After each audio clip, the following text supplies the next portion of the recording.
He was behind the most controversial autopsies of the century, yet he died carrying a secret about JonBenét Ramsey that no one wanted to hear until now. Why does Dr. Cyril Wecht's theory continue to disturb so many people? Imagine an iceberg floating in icy waters.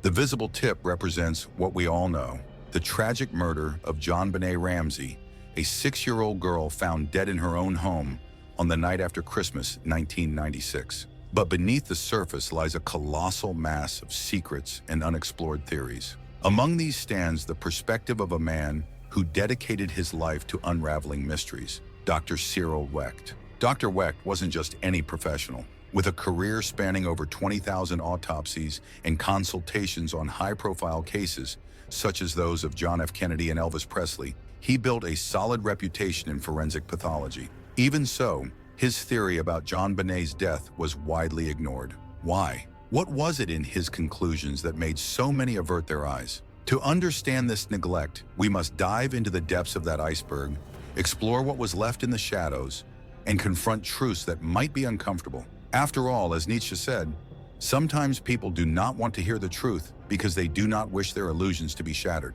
With his vast experience, Dr. Wecht always stood out for questioning established narratives. He challenged the Warren Commission's account of JFK's assassination and raised doubts about the cause of Elvis Presley's death. In JonBenét's case, his analysis pointed in a direction many prefer to avoid. How can someone with such credibility be so readily ignored? Perhaps the answer lies in the comfort of collective illusions. Accepting Wecht's theory would mean facing disturbing realities about family dynamics and human nature.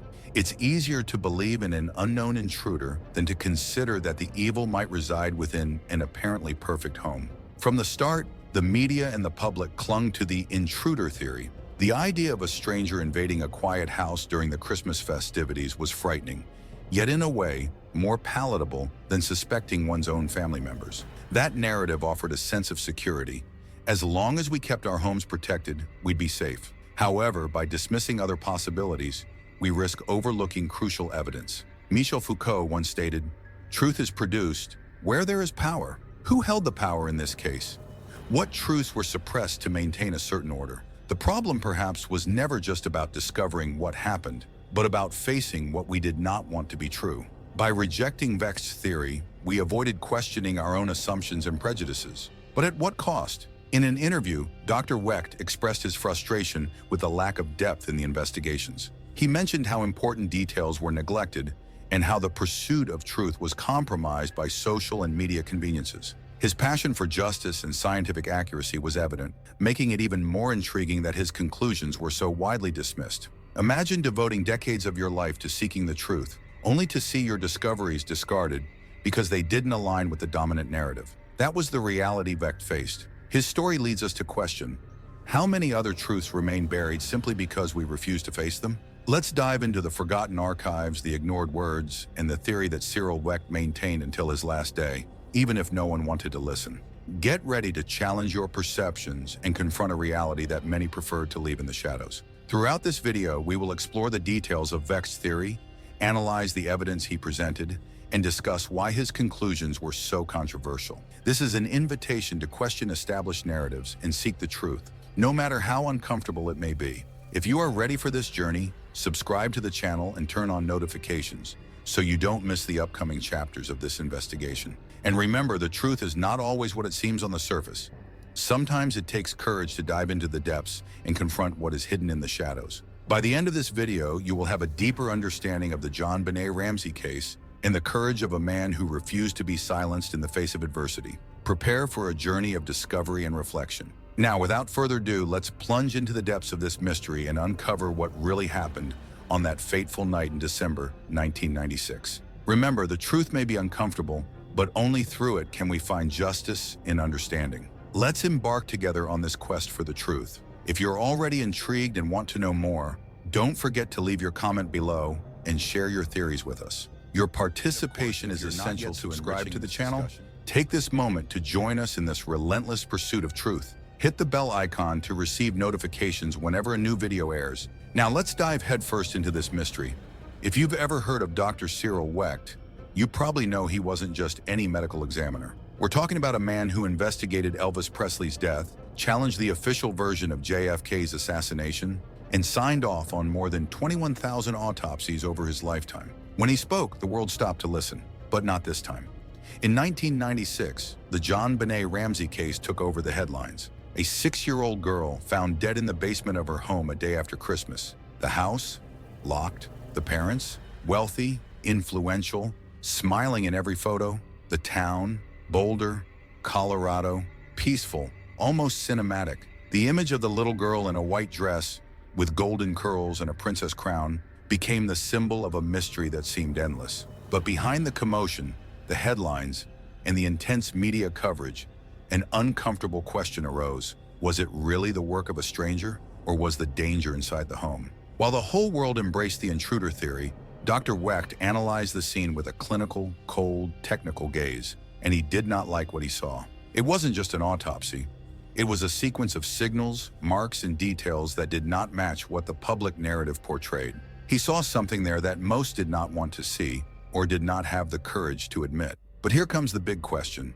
Why, even with his impeccable reputation, decades of experience, and a history of challenging official accounts, was Wecht's theory simply ignored? The answer may lie in the way we decide who deserves to be heard.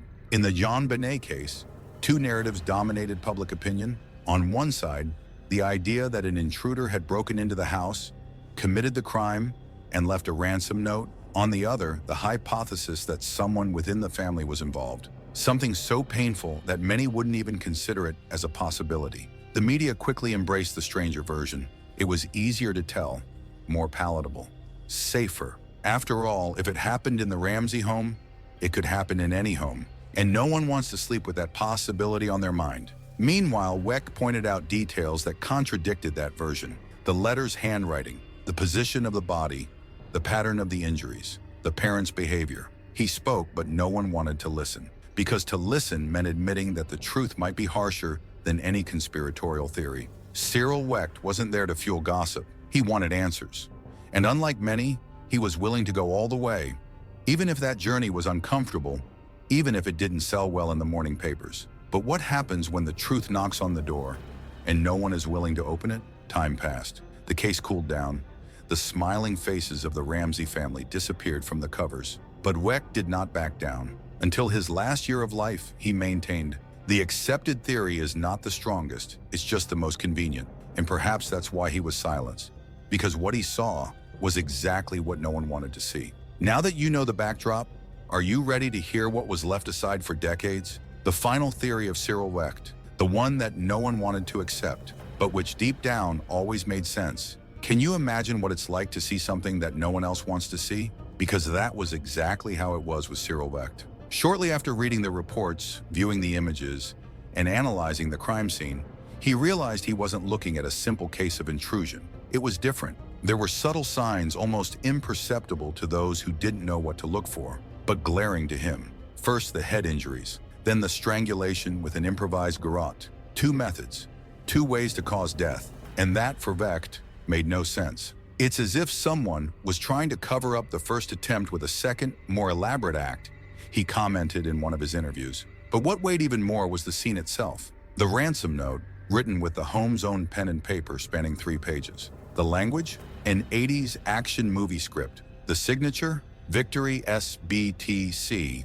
Meaningless, unexplained. And then comes the question no one wanted to ask. Why would someone leave a ransom note if the child was already dead inside her own home? Dr. Wecht pointed all of this out with calm, method, and technique. But it was enough for him to suggest that the crime might have been committed by someone from inside the house, and the atmosphere in the room would change.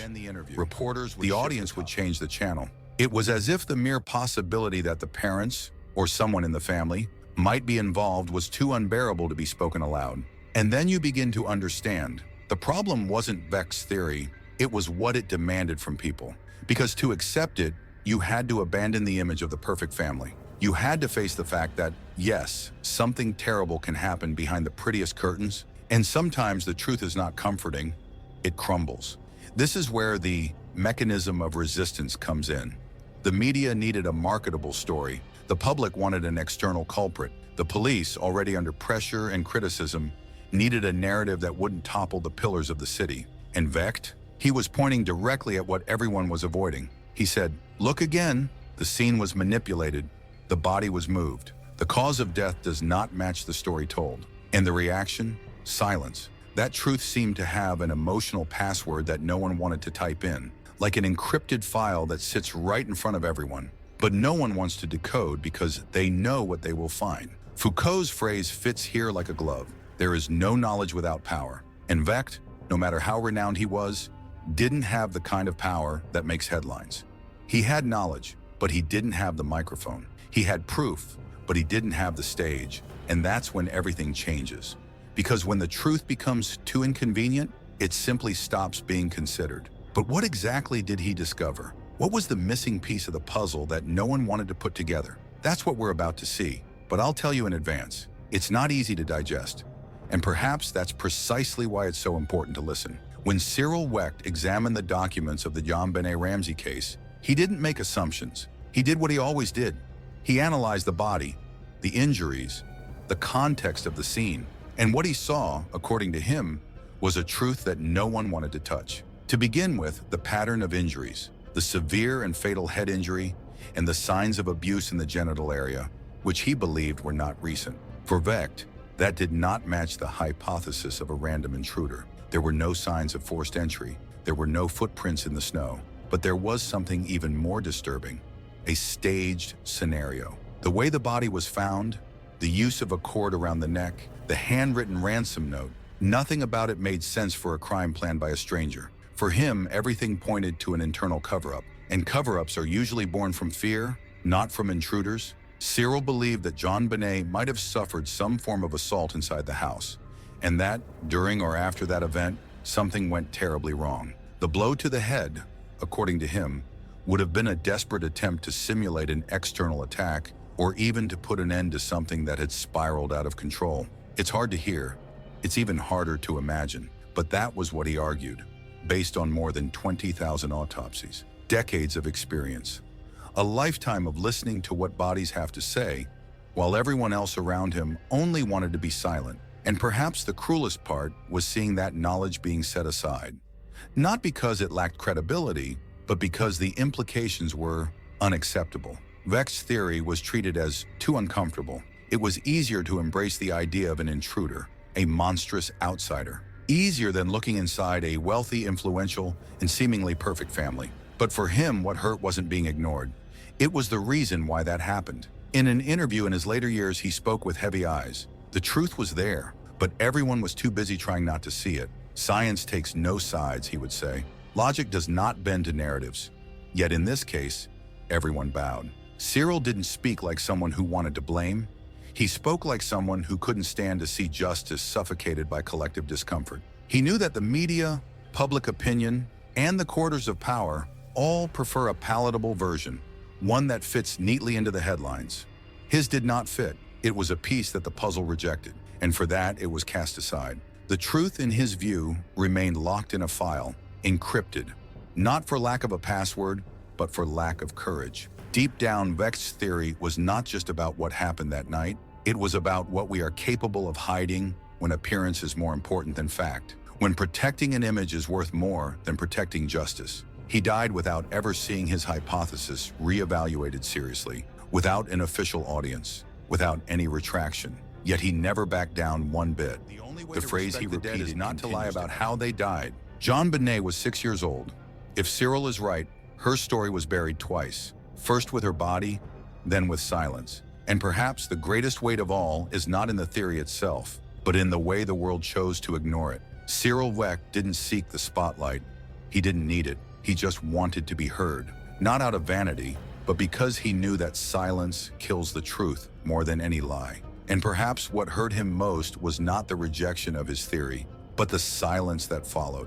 A silence that was comfortable, convenient, cowardly. As someone who studied so many bodies, who read countless invisible signs on people's skin, he knew when a story didn't add up. He had seen it before, in Dallas, in Memphis, in Los Angeles, and now, in the basement of a house in Boulder, Colorado. Viktor Frankl's words help us understand that feeling.